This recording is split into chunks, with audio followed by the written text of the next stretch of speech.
Welcome back to the channel. If this is your first time, I'm glad you joined us. Today we got something a little different than we've done before. You see this behind me, it's a lime spreader, and that is something I'm about to get started with. It's for a new endeavor taken on here on the farm. I'm not going to tell you what exactly we're doing until we get a little more into it, but part of it requires, getting our soil pH right, and which requires lime. And in my case, after the soil samples we did, that is 1.5 tons of lime per acre. And so I don't have a lot of acres that I'm gonna be doing this on, so it's not a huge project. But what I wanted to show you is, if you are looking to do something like this, and especially on small acreage and don't have the experience, the options and the comparison of using something like this with wet lime, they call it, or is a powder, versus the 50-pound bags of lime pellets that you can more readily get. Just the options and the costs. That's what I want to really get into you is if you could do this, if it's feasible for you, it's probably going to be cheaper in the long run, depending on how much you got to do. But that's what I was just going to show you, is what each cost, and that way you can better make a decision on what works best for you, if this is something you're looking into for yourself, wherever you are. But we'll get into that later. But first, we're going to try to start getting our lime loaded in this thing.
For soil sample, I just went to our county extension office, just went by there. They have the little collection boxes now, that you go, and depending on how much acreage you're looking to plant on, then you just really kind of base that on how many collection samples you got. But even from within an acre, I will go around and get several samples, and then mix all that together in the box, and so you get a better overall gauge of what you need, as opposed to if like you just got a sample in one area, and it might be where somebody had a burn pile at some time, so the needs would register very differently than they would 20 yards another direction. So anyway, that's why it's good to kind of spread it out in there. But so I did that, and took the boxes back to my local extension office, and they sent it out for testing, and then I got a report back. It told me regular fertilizer needs as well, but that's again what you need per acre. But today we're just talking about the lime.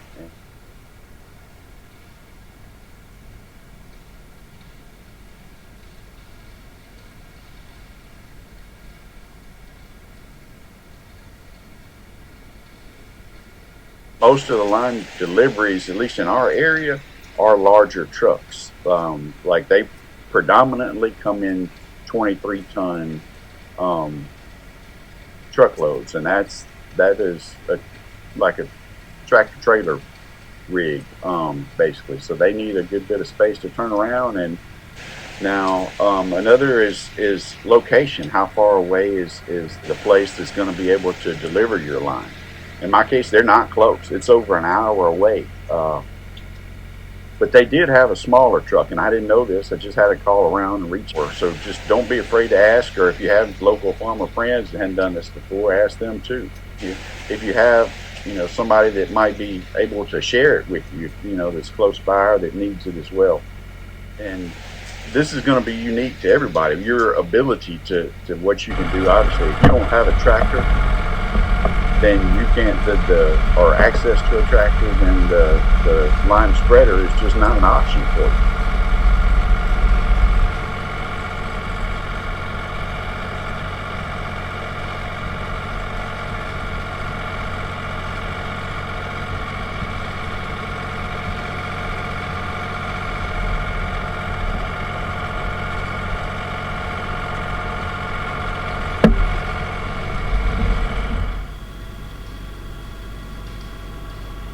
I could have just ordered 4 tons of lime in a truck, but I'm essentially paying for the truck.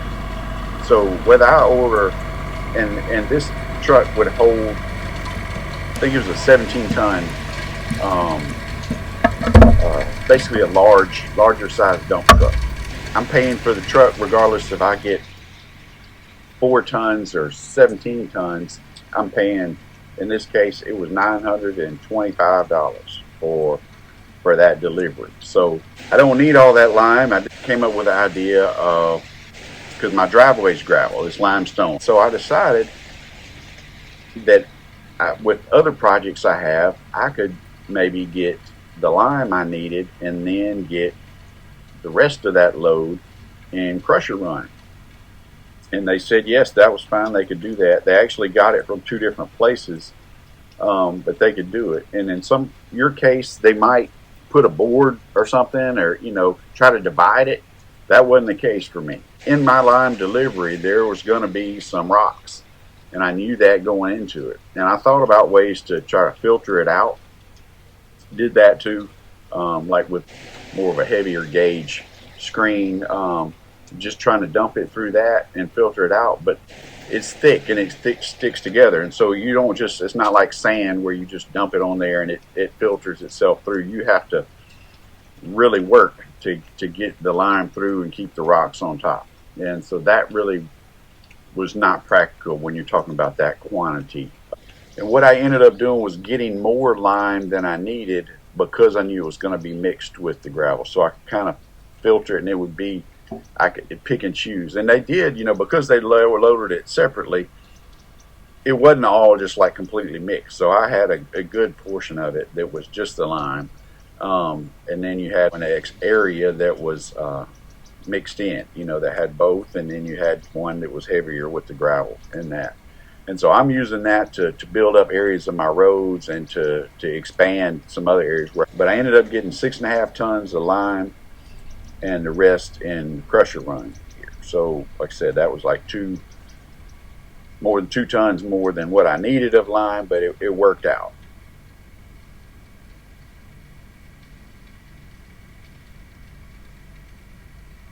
Right. So that was the route there, and then the other route was my local farm supply store. You should be able to get lime in pellets, and so if you just got like a broadcast spreader on for your tractor or on a side by side or ATV or something like that, that you can spread that out that way, that would be most practical. And in my area, you have to see what it is for you, but that it was $6.50 a bag, it's a 40-pound bag, and a pallet of that of is 40 bags, so that's 1,600 pounds. And if you buy it by the pallet, a lot of times you can get a discount if you buy it, in bulk. And so you just have to talk to people about that, and again, how much you need. But again, 1,600 pounds is not even a ton, and that's what, $234 for, in my case, for with the discount for 1,600 pounds for one pallet.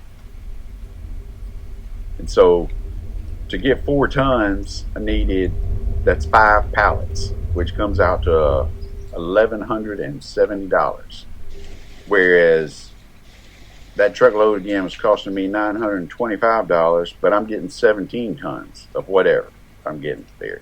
So it's a huge difference, a huge savings getting it in bulk like that.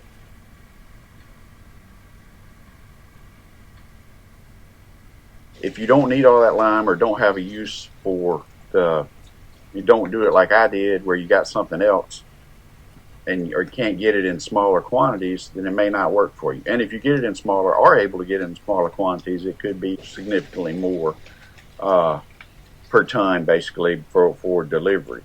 But broken down in bulk, buying the bulk lime, that came out to $56 a ton.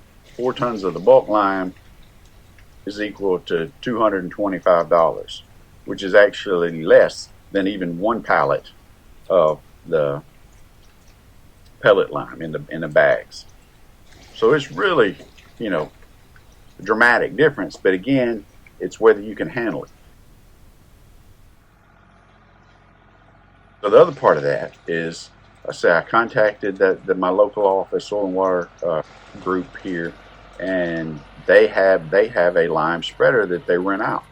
So well, that's another consideration is the cost on that, and I was worried that would be a big difference. Well, in my case, it wasn't at all. It was like $100 deposit, but then it was $25 was a minimum charge to rent that. But that got you a certain number of tons, maybe 25 tons, and then anything over that, 20 or 25 tons, anything over that was just $1 a ton. So that was not really a hindrance at all, going that route. It's just getting the actual spreader to my property.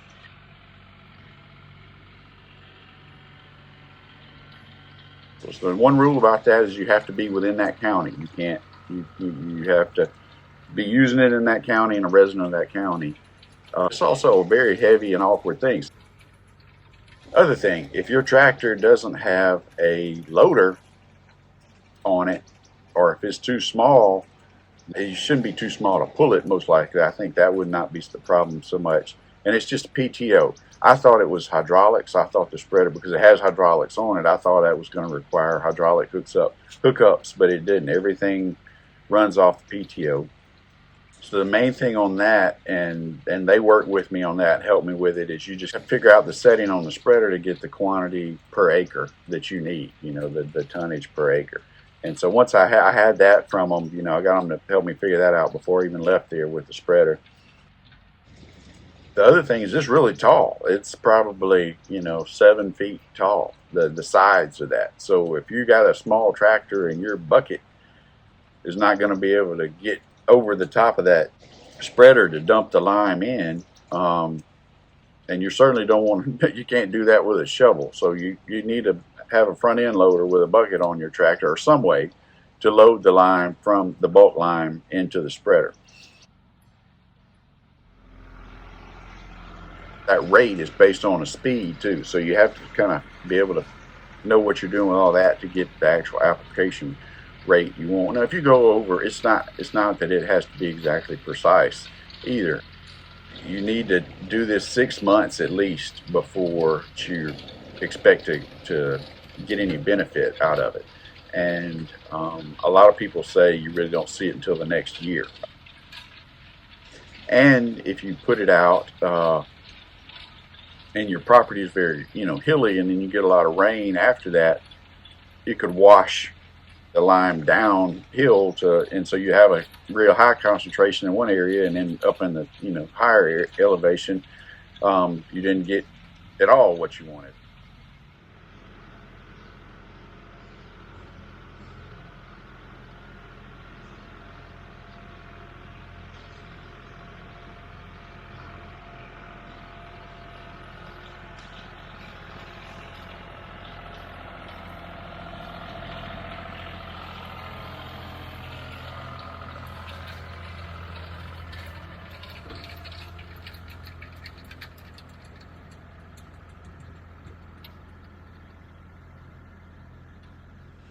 But that's it, and I hope this will be some helpful information to you if you're looking to do something like this or needing to. It is it was a lot of legwork and phone calls to make this all happen, but again, that's why I wanted to share it, and hopefully it'll help somebody else make decisions on the best thing to do for you.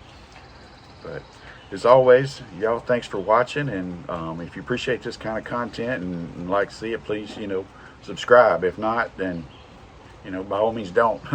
But we're happy to have folks that are interested in this and like-minded people here. But thanks for watching, and y'all come back and see us.